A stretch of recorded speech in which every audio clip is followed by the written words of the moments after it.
Ô, Josias, a gente vai voltar a falar sobre o Louvre, porque as pessoas estão procurando muito, né, a respeito do que foi roubado exatamente. Qual é o valor disso? Há pouco a gente entrevistava a Aline, uma brasileira que está lá e que registrou o momento exato que os caras entraram na Galeria Apollo para roubar as joias. Foram 9 peças levadas, segundo o comunicado feito pelo Ministério Público da França, né? Mas uma delas foi já recuperada. Essas são as peças, algumas das peças que foram levadas, né, pelos bandidos. A que foi recuperada é a coroa da Imperatriz Eugênia, esposa de Napoleão III, que é composta por 1.354 diamantes. 1.354 diamantes e 56 esmeraldas. Bom, entre outros itens, há uma coroa com safiras e quase 2.000 diamantes, colar com 8 safiras, mais de 600 diamantes da rainha Maria Amélia, colar e brincos da imperadora Maria Luísa, segunda esposa de Napoleão Bonaparte, com 32 esmeraldas e 1.138 diamantes, um broche com 2.634 peças de diamantes da Imperatriz Eugênia, entre outras peças. Algo que a gente não tem ideia do valor e por isso a gente chama aqui a participar conosco uma pesquisadora. Ela é autora sobre joias do período napoleônico, a Cláudia Tomé, que está conosco ao vivo para nos ajudar a entender qual é o valor de tudo isso. Tá? Como a gente ouviu agora há pouco, lá na França, a repercussão é gigante do roubo dessas joias da realeza. Olá, professora Cláudia, seja muito bem-vinda ao nosso programa. Olá, muito obrigada pelo convite. Já temos uma ideia qual é o valor de tudo isso que foi levado? Olha, isso é uma questão muito complexa, porque existe o valor intrínseco das peças, que normalmente é pelo que elas são asseguradas, que é o valor dos diamantes, o valor das safiras, das esmeraldas, que obviamente é um montante imenso, mas o que não é facilmente mensurável é o valor histórico, o valor simbólico dessas peças. Elas são raríssimas. A gente, pensando como história da França, na Revolução Francesa, várias peças foram perdidas. Então, Napoleão Bonaparte compra para suas 2 esposas algumas dessas peças emblemáticas, porque justamente os cofres do Estado francês da coroa estavam vazios. Então, ele compra as safiras, por exemplo, para a primeira esposa, as esmeraldas para a segunda esposa. Mas depois vem... A França tem uma história muito, muito tumultuada. Depois a gente vai ter um outro rei, que é o rei Luís Felipe, que também vai comprar peças para sua esposa, que é a rainha Maria Amélia, e vai recorrer a algumas coisas que foram herdadas pelos descendentes da Imperatriz Josefina. Então isso foi da Imperatriz Josefina e vai ser também da rainha Maria Amélia, mas por compra, não porque isso fique nos cofres. E depois, já no final do século XIX, com a Terceira República Francesa, todo esse tesouro da coroa francesa vai ser vendido. E aí vai ter uma dispersão pelo mundo. As grandes joalherias, como a Tiffany, por exemplo, vão comprar essas peças para desmanchar e fazer joias modernas. E as peças mais emblemáticas não, elas se mantêm inteiras. E aí elas vão sendo vendidas para as grandes fortunas norte-americanas, para algumas casas importantes ainda europeias. E aos poucos, ao longo do século XX, o Louvre, a Sociedade de Amigos do Louvre, vai tentando recomprar essas peças para tentar criar de novo um mostruário do que tinha sido esse período da monarquia do século XIX. Então, essas peças foram resgatadas, recuperadas através do século XX e estavam na Galeria Apollo. E agora, de uma vez, 8, quase 9, né? 8 peças foram levadas e é um desfalque que não tem como ser substituído. Não tem dinheiro no mundo que pague o valor histórico e simbólico dessas peças. Para professora, esse tipo de assalto a museu, assim, esses assaltos cinematográficos, eles são coisa de cinema mesmo, né? Existe um padrão? Aqui pode ter havido um assalto por encomenda, por exemplo? Algum colecionador que queira manter uma dessas peças extraordinariamente valiosas, como a senhora disse, um valor até incomensurável, né? Pode ser um assalto por encomenda ou a tendência é de de que os assaltantes desmanchem essas joias para aproveitar ali as pedras preciosas para fabricar novas joias mais modernas. O que a senhora imagina que é o objetivo de um roubo como esse?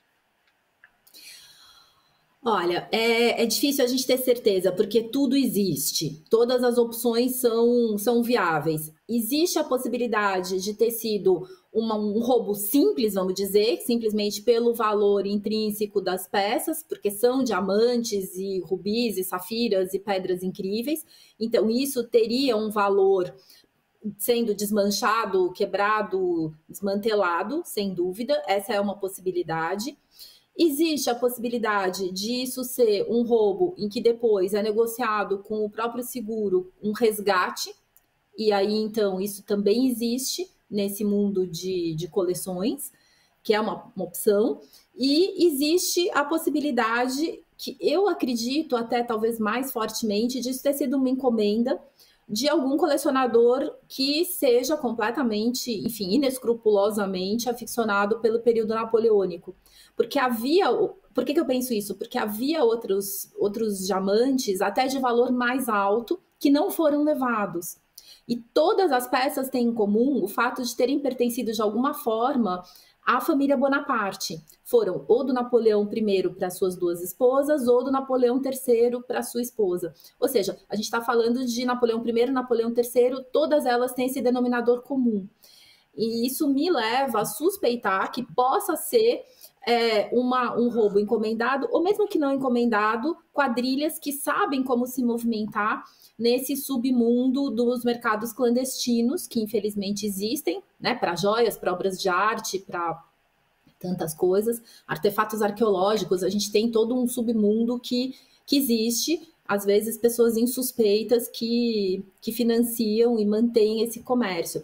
Então, tudo é possível, mas eu acho que por esse DNA das peças serem todas de alguma forma napoleônicas, existe a possibilidade que pelo menos elas não seriam desmanchadas e, quem sabe, reencontradas. Porque a senhora também é especialista nessa área, nesse período napoleônico, né? Das joias do período napoleônico. Eu queria até entender, professora, qual é o valor disso, né? Por que se chama tanta atenção? Essas joias, elas eram realmente muito utilizadas? Elas foram feitas para serem guardadas, para representar um poder? O que essas joias, elas representam na prática nesse período? Por que esse período napoleônico de joias é algo tão relevante? Primeiro, pela raridade das peças, porque, logicamente, o destino das joias muitas vezes é serem modernizadas, desmembradas, vendidas, herdadas e distribuídas. Então, as que se mantêm inteiras, elas têm um valor pela raridade, elas têm um valor, claro, por serem gemas, né? As pedras serem tão valiosas. E no período, elas eram, em grande parte, uma afirmação de poder.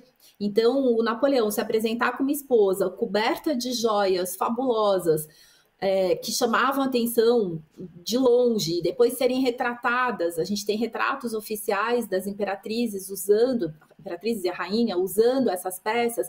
Isso tudo é uma afirmação de poder de um período no século XIX, que foi essa recuperação da monarquia na França.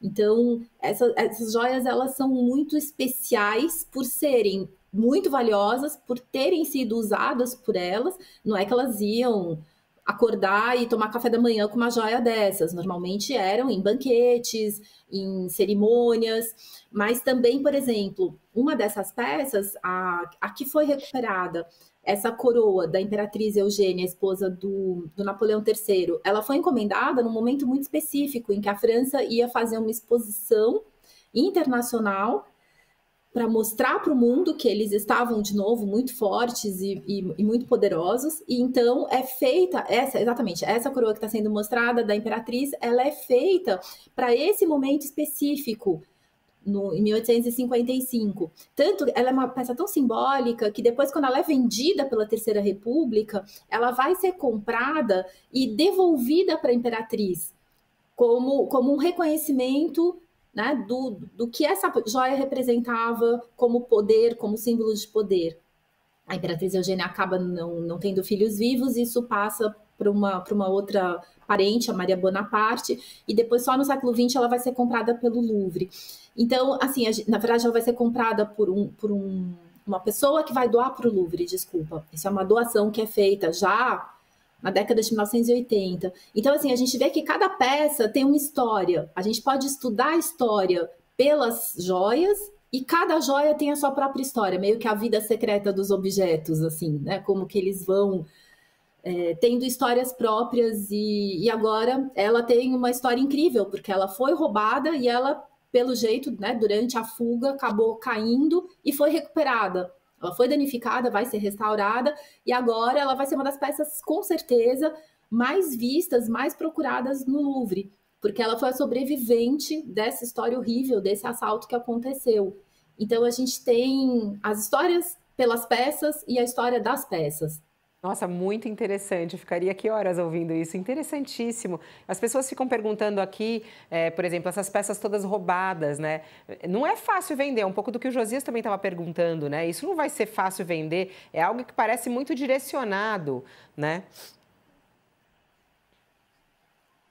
Na verdade, elas podem ser vendidas nesse mercado clandestino, que infelizmente a gente sabe que existem, mas elas podem ser desmembradas, e isso é muito triste, porque infelizmente as pedras individualmente têm muito valor e não existe um RG para cada peça, você não tem como identificar, esse é o diamante X. Pouquíssimos diamantes no mundo, aliás, eles têm até nome, você sabe exatamente o formato, a lapidação, quantos quilates ele tem, qual é o tamanho, exatamente. Então, esses são um pouco mais rastreáveis. Mesmo assim, se eles forem partidos no meio, você já não tem mais como fazer essa aferição. Vamos aguardar. E as outras pedras... Oi, desculpa. Não, eu já ia concluir, tá certo. As outras pedras... E as outras peças são mais difíceis ainda de você identificar. Então, elas podem ser remontadas num colar, num brinco, vendidas, e ninguém nunca vai saber qual é a origem delas. Nossa. Infelizmente. Infelizmente. Nossa, uma honra receber aqui, a senhora compartilhar conosco seus estudos e seu conhecimento nessa área. Contribuiu demais com o nosso trabalho jornalístico aqui hoje. Professora, muito obrigada. Eu que agradeço. Obrigada, boa tarde. Boa tarde.